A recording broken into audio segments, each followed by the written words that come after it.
Hello everyone, this is Sage and welcome to the Executive Corner, Expert Talks, and today we're very lucky to have a special guest live on our show, Mr. Sam Koslowski, the co-founder of the Daily Aus.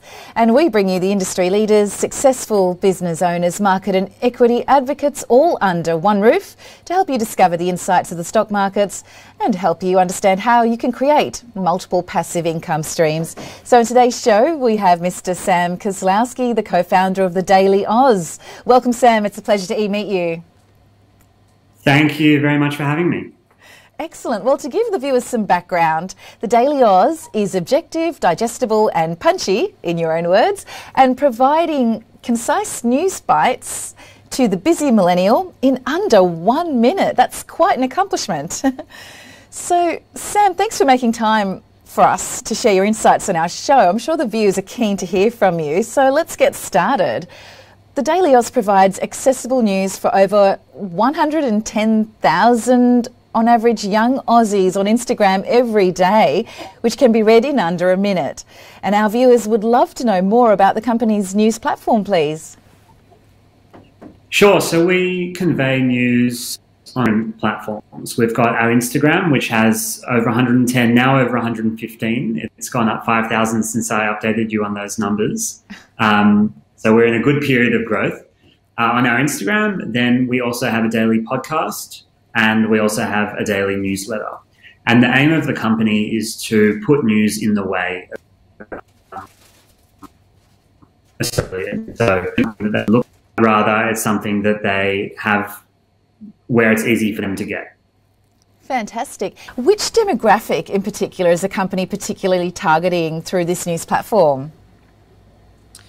So we target our information at no one gender or age group in particular under that kind of under 35s banner. So we don't target our news at particularly 18 to 24-year-olds or any other group. But we notice that our users are mostly between 24 and 30, and they're mostly female. So I think that lends itself to thinking about how information is distributed on social media and who is using social media the most. And we know that women are greater users of social media than men. So we're targeting that kind of university student who's entering the workforce. Of course. And it's obviously proving some brilliant results if you've grown from 110,000 to 115,000 followers in just the last week or so. Yeah, we're growing really quickly. It's definitely a busy news cycle. I mean, even with the lockdowns in Victoria being extended today by another 7 days, news does well when there's bad things happening, unfortunately. And 2020 and 2021 have had some challenges that people need information for. Exactly. The media has been absolutely pivotal in keeping everyone informed about restrictions and the new laws and things related to the lockdowns. So just a quick question aside from our main discussion. Are you based in Melbourne or Sydney? We're in Sydney. You're in Sydney, right. Well, this year the Daily Aus launched a new daily news podcast, which we're really excited to hear, and with the world's biggest podcast company as well, Acast. How has this been received by the audience so far? The podcast is going really well. I think we wanted to plug a hole that we saw in the market of shorter form podcasting. So we try and keep every episode under that kind of 6 or 7 minute mark. And the aim is that it's something for you to listen to as you're going about something, one activity in the morning, not necessarily a 1 hour podcast that you need to concentrate on. And we're doing really well. We're currently sitting in the top 10 of news podcasts in Australia. And we continue to bring information to our listeners that is perhaps a level below other news podcasts in terms of stripping back the details and going up. Fantastic. That is a great achievement, being in the top 10 of Australian news podcasts so far. And I think your launch was fairly recent. Correct me if I'm wrong. Yeah, it's 7 weeks old. Wow, that's amazing. Congratulations. Thanks. Thank you. It seems the company believes in the shorter is better news story model. And what's your take on the same?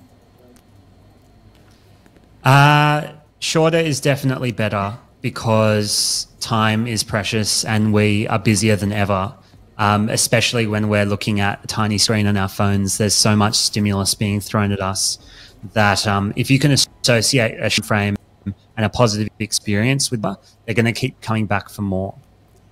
So I think there's plenty of people out there who are good at long form journalism and are good at doing, longer pieces to camera. We're not there to take any of that away. It's more just giving people who aren't as immersed in the news cycle an opportunity to dip their toe and to get used to it by providing them little bite-sizes. Absolutely. And being in a newsroom myself as well, I am always encouraged when I see a Daily Aus post pop up on my stream because, you can rely on it for something that's quick, something that's efficient and just newsworthy. So thanks for that. Thanks for your commitment to providing pleasure. Some quality news. That's cool that it's being used in other newsrooms. Absolutely. So the COVID-19 restrictions stimulated the adoption of digital communications, as you touched on earlier, including social media in Australia and the rest of the world. Given the Daily Aus's business model, has the company been able to reap the rewards of this digital transformation, in your opinion? Definitely. I think the news landscape in Australia has fragmented a little. And we have found our spot to slide in because of the fragmentation. It's in many ways, it's a democratization of media because it now only takes a couple of mid-20s and a phone to launch a news company on Instagram. And it's a way to access hundreds of thousands of people straight away. So we definitely have been able to reap the rewards of audience that's looking to understand what's happening in the world around them. I mean, take state politics, for example. You would have never have gotten a premier's state press conference before the COVID-19 pandemic. But now, acting Premier James Merlino was speaking this morning, and I can guarantee you everyone in Melbourne under the age of 30 was sitting at home tuning in. Absolutely. So important to keep awareness raised about the current affairs at times like this as well. And it's so good to see the smaller independent news companies getting out there and not being overshadowed by the major tech giants, which often happens. So what are your views, just aside from our main discussion, if you don't mind, what are your views on the new media bargaining code set in by Australia? I think that it was a discussion that big tech and the traditional media companies needed to have. And it was really upsetting to see it descend into the banning of news on Facebook in that 1 week in February. That was stressful for the entire media industry and, in fact, the public at a time where things like the vaccination rollouts were hitting their peak and information was important to get. And the fact off the platform was quite irresponsible by all parties, I think. The media has a role to play in that as well because they obviously let the discussions collapse enough for that to be adopted.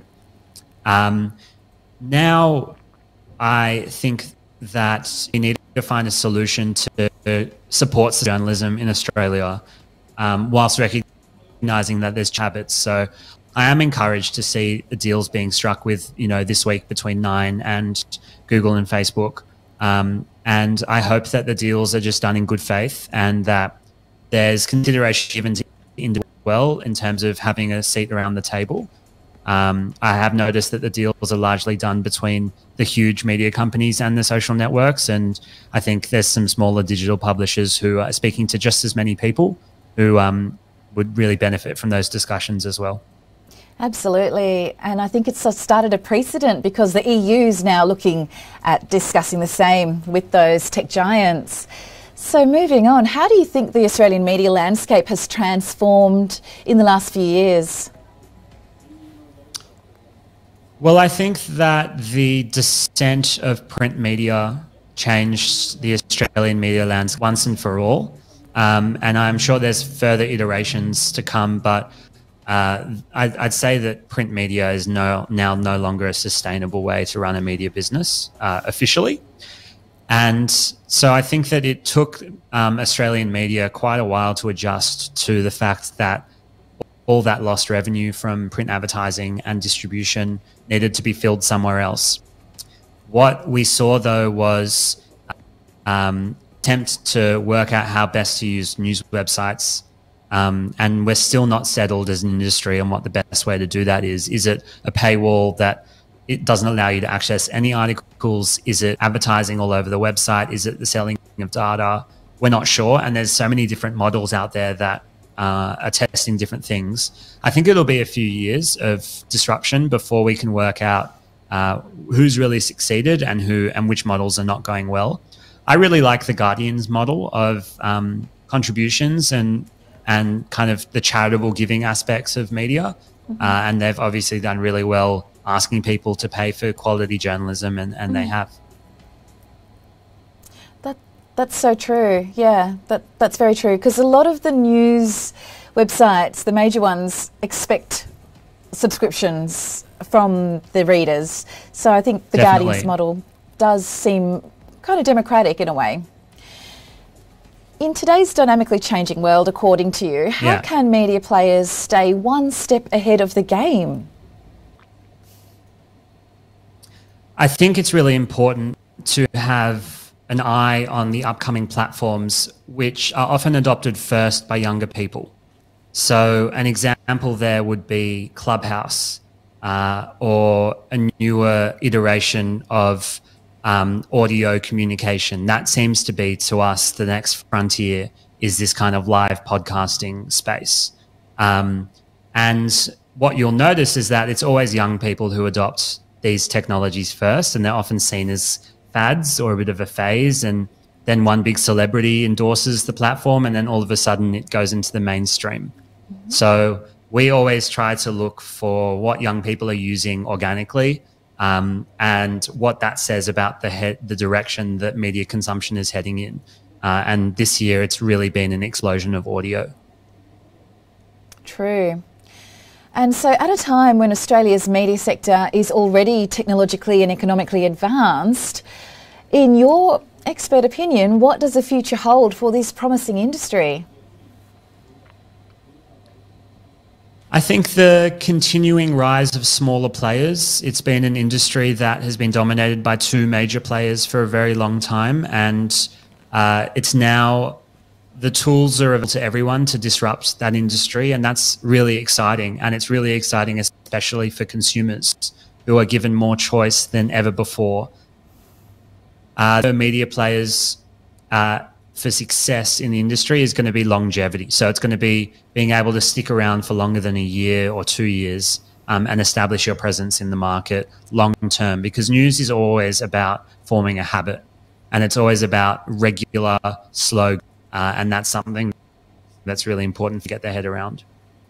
Exactly. And I think being informed is really part of the savvy new age person's identity. So thank you again for what you do. It's so important, especially in times like this. So that's all we have time for, unfortunately. We'd love you to stay on the show longer and share your insights. But was there anything you'd like to add as a final comment to our viewers out there? You can find us on Instagram at the Daily Aus, and I'd love to know your listeners and readers' thoughts on our podcast and the way that we go about the news. And hopefully we'll continue to see some better results from Victoria and COVID-19, and just sending my heartfelt feelings towards everyone in the state. Thank you so much, Sam, for fitting us in your busy schedule. Really appreciate it. It's been lovely chatting to you.